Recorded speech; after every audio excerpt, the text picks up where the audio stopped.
Super, hey, hartstikke bedankt. Ik dacht, als ik die ga proberen, Ik dan denk dat we het zo rampen. Nou, dat heeft meneer net weg. Nee, dat is even zo.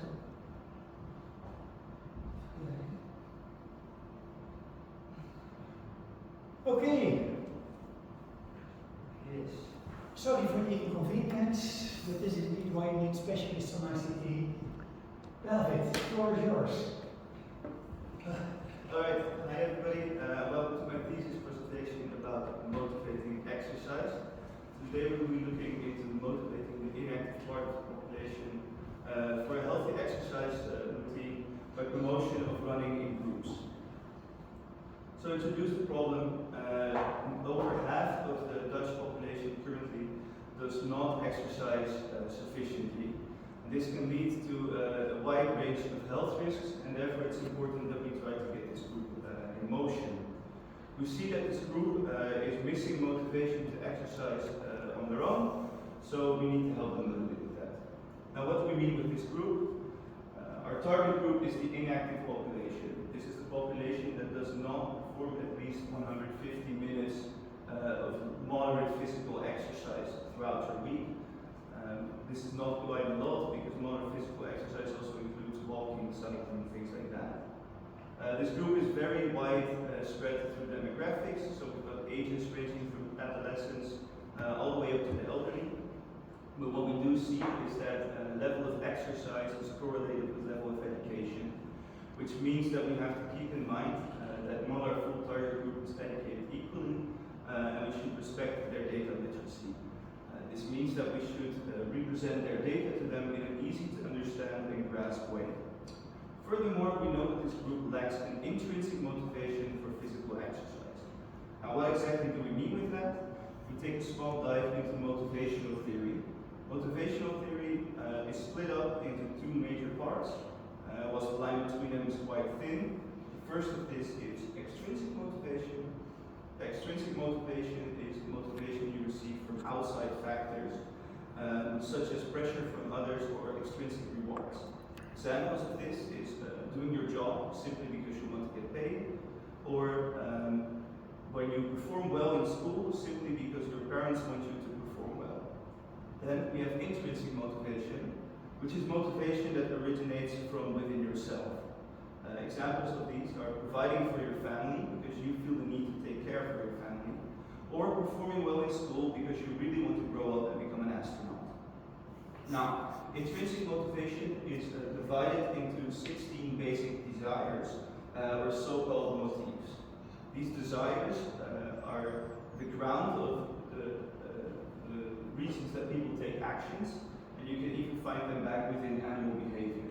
Now, not all of these motifs are equally represented within everybody. As we can see with our target group, the motif of physical exercise is clearly lacking, and that motif on its own is not enough for them to have a healthy exercise routine. So instead, we try to spread our targeting a little bit wider, and in our approach, we specifically focus on these four motifs: status, social contact, honor, and acceptance. And we all play into this by letting our new users try to become an active member within the running group. So first, we take a little bit of a look into the background theory and studies that have also already been done on exercising within groups. We see that exercising within groups has a lot of positive benefits. People are feeling less tired and they can exercise for longer. Additionally, there's been complex studies about the social benefits of group exercise. We see that group exercise causes shared identity within groups, which in turn causes for more enjoyment and internal motivation for these people. Now, of course, not all of these studies can be directly translated to our use case, so instead we did a field test with an amateur run group and asked them questions to specifically target what we need to know. Firstly, we talked about the social benefits. We talked with the participants of the test how they experience social benefits within the group. If they speak to the group outside of the running activities, and how they experience their social structure within the group.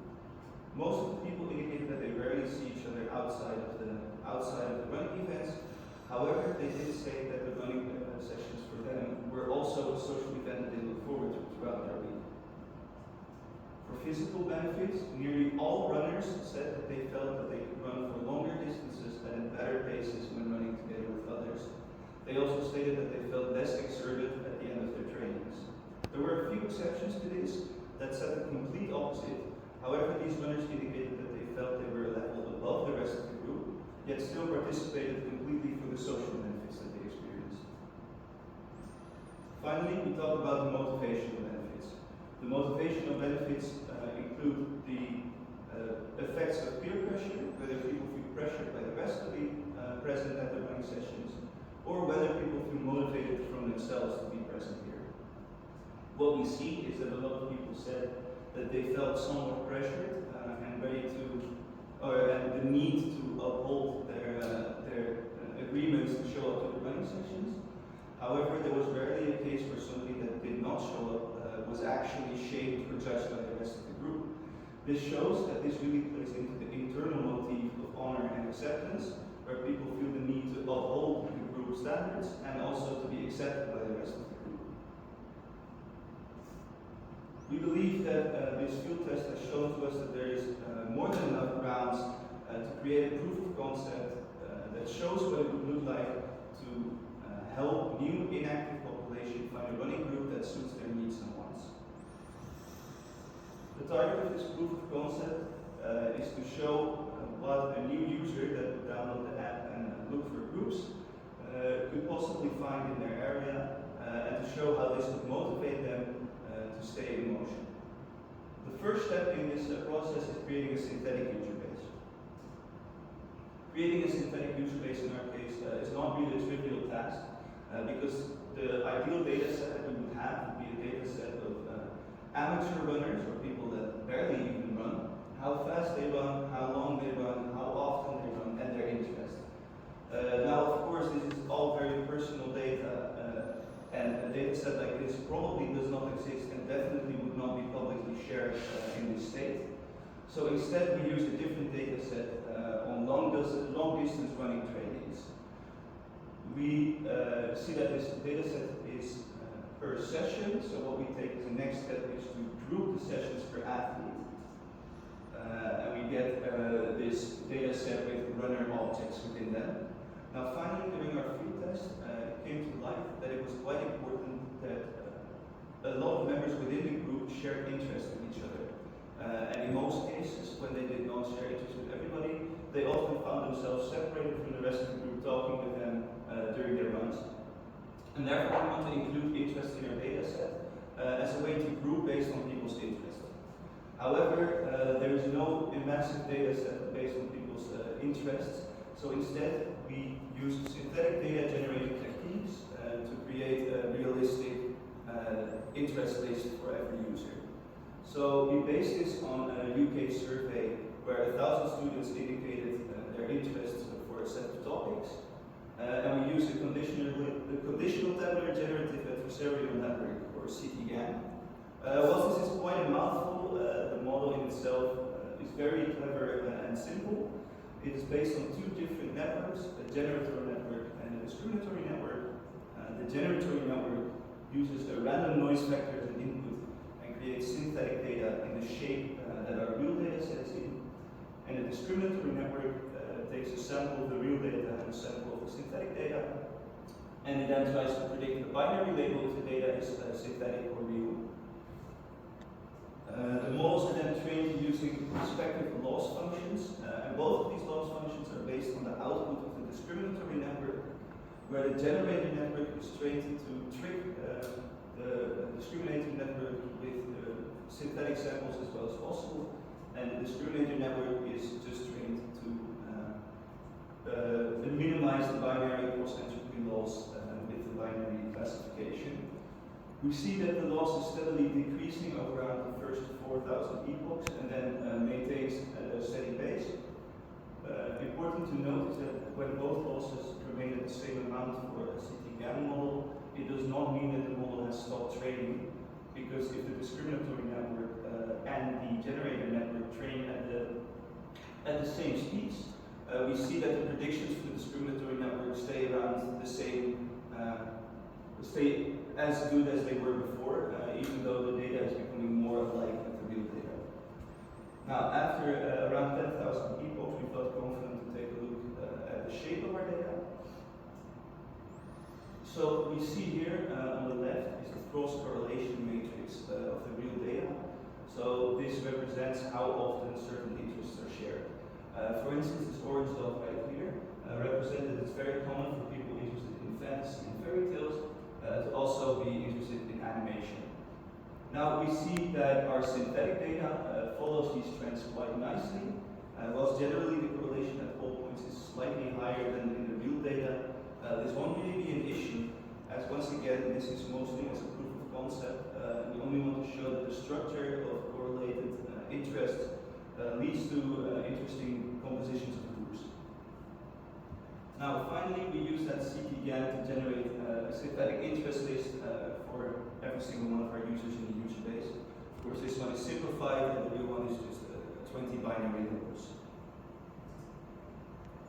Now that we have created a synthetic user base realistically representing what the final user base might look like, we need to set a realistic set of running groups so that the new user has something to choose from. The task of creating realistic running groups is of course a clustering algorithm.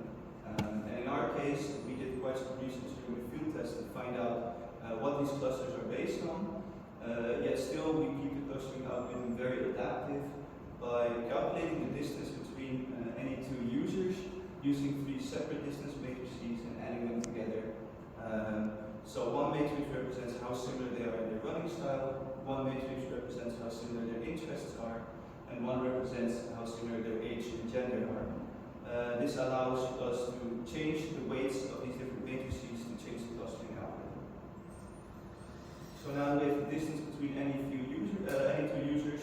We use hierarchical clustering to create clusters or running groups in this case. So this clustering algorithm works quite simply. It starts with a single cluster for every single user, and then finds the 2 clusters that are closest together and merges them.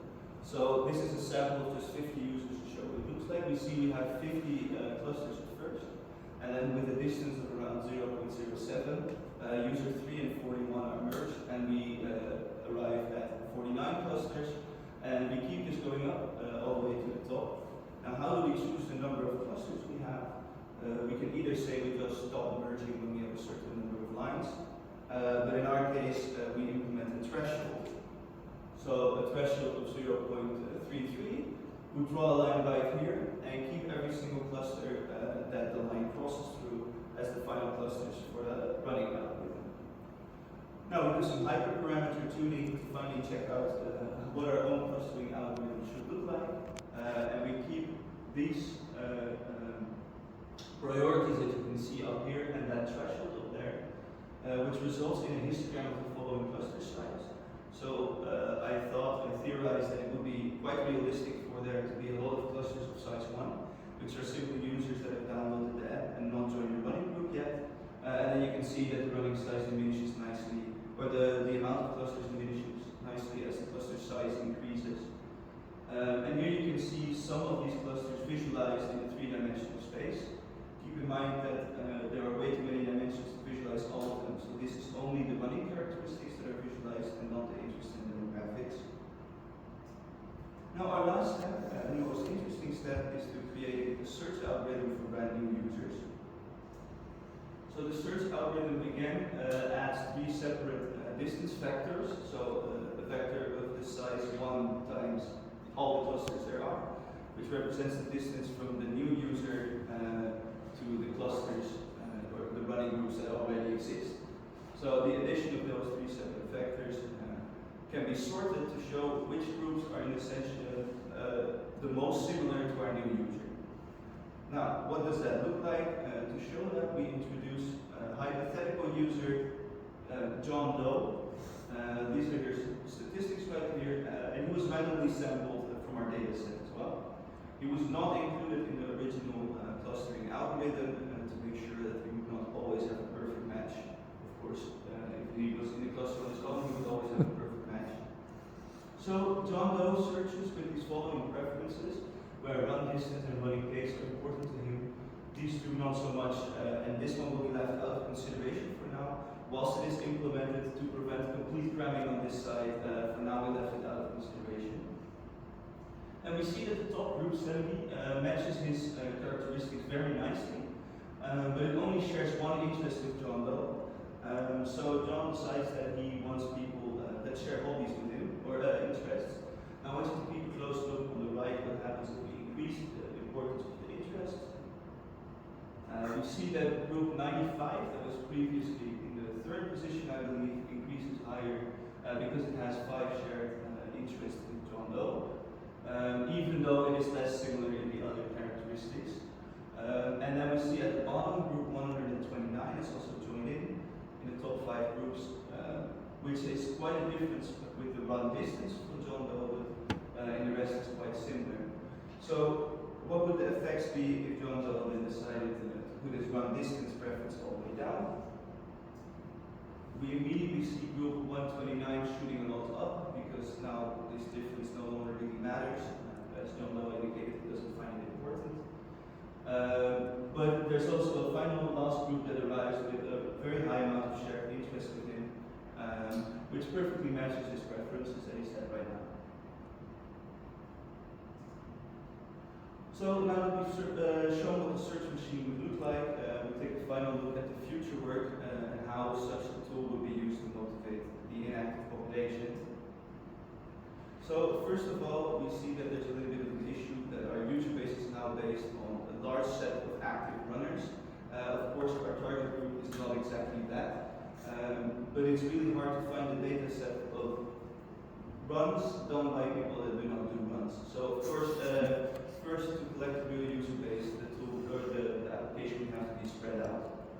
Furthermore, the group compositions that arise naturally when the application is spread out should be analyzed more to make better choices about the search preferences. Finally, like we've seen before in the other presentation, adding of gamification elements could also be beneficial. Think about scoreboards within leader groups, but also scoreboards of competing together with other groups. And finally, we take a look at motivating within groups, such as streaks of certain members and things like that. Now, for the final implementation of the product, I believe that it's important that there's already a subset of groups in this product at the time that the first inactive part of the population would join the application. And therefore, I think it would work best if the first set of groups in the application are sets of controlled, established running groups that already are exercising together at this date. And then to later allow people to start their own running groups if they feel that their friends also want to join in, and then see how this naturally evolves over time. In conclusion, we've shown that there's a problem with motivating the inactive population, and by analyzing the previous studies that have already been done on this, and by looking into the motivation theory, we come up with a possible solution of motivating people in groups. We show by proof of concept what such an algorithm would look like, and we implement the feedback that we got during the field test in the preference settings and the clustering methods. Thank you all for listening.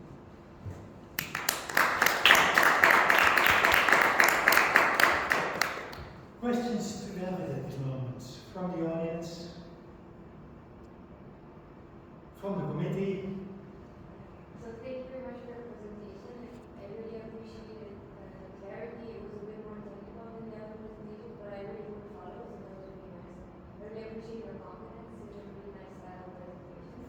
I have a few questions. So I also read the report. I really liked that. Can you go back to the prototype, please? I think this is the core or the final end goal of the report, right? But why don't I find that in the report? Yeah, I think that's a bit of a case of having to finish the report quite quickly, the last part. So in the report there is a small section where I show somewhat of the results of changing the preferences. And basically this is not an actual functioning application, of course it's just moving text. But these results are from the real data set. But yeah, it was just ran out of time, and I would have liked to implement it in a more neatly looking way in the report as well. Well, in design, we don't call this moving text, we call it Yeah, like that. So I think, because when I read the report, I was really confused. I was like, how will this motivate people? Yeah. But then you showed this, and I was like, right, Yeah. this makes sense. So yeah, I'm pretty glad I took it. Maybe in that context, for all three of you, I would appreciate if you upload your presentations also in Canvas, especially in your case because there are new elements in it, so that indeed we can judge the whole package. Bianca, please. So you mentioned Rice's list of desires, right? Yeah. But so I didn't know about this, so I read about it Yeah. before coming here. And apparently he developed this list when he was in hospital getting nursed by nurses, and he wanted to see why people are happy and why they're driven to live in general. Yeah. So it's not really about being motivated about conducting a specific behavior, like physical activity, Yeah. but it's more about why people are happy and driven to continue living. Yeah. So, because you talk about intrinsic motivation, there are more or other more popular motivational theories and frameworks. So I was wondering why you decided to go for this list and not for. I think that this very nicely reflects a sort of baseline to break it down to like other motivational theories. Also have of course very different ways to look at it, but I know for myself that I found it very easy to take a feeling of motivation and break it down into where this category falls. And I also think that it neatly explained why some people say, oh, physical exercise is the most motivating thing I've done. Yet we still have this group that we cannot motivate. So based on that part, and I also think it was a little bit because it was one of the first motivational theories that we were introduced to during the whole bachelor project as well. So yeah. Yeah, can you go back to the slide that showed the app? Yes.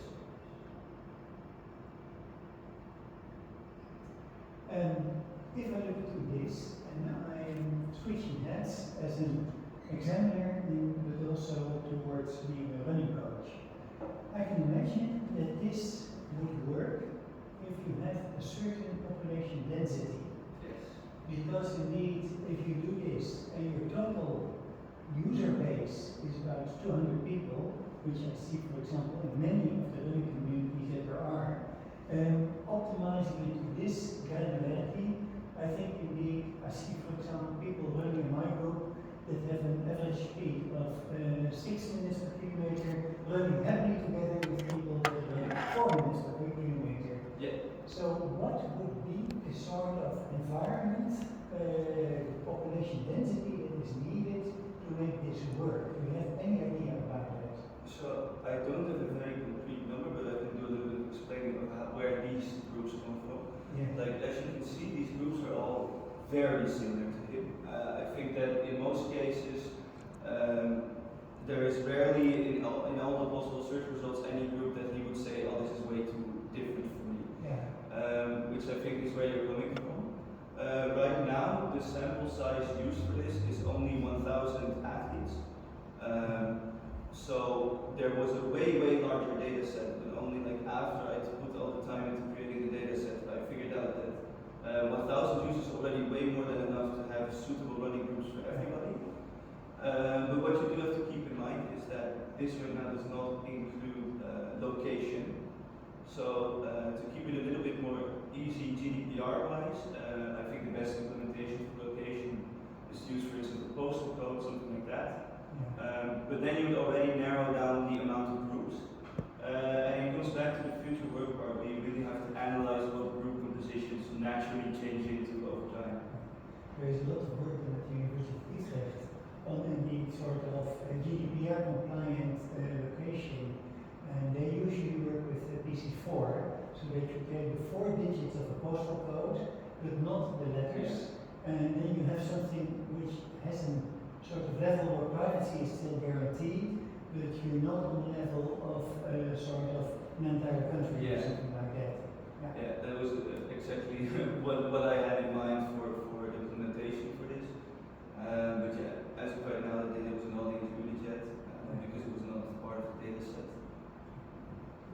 the other guy.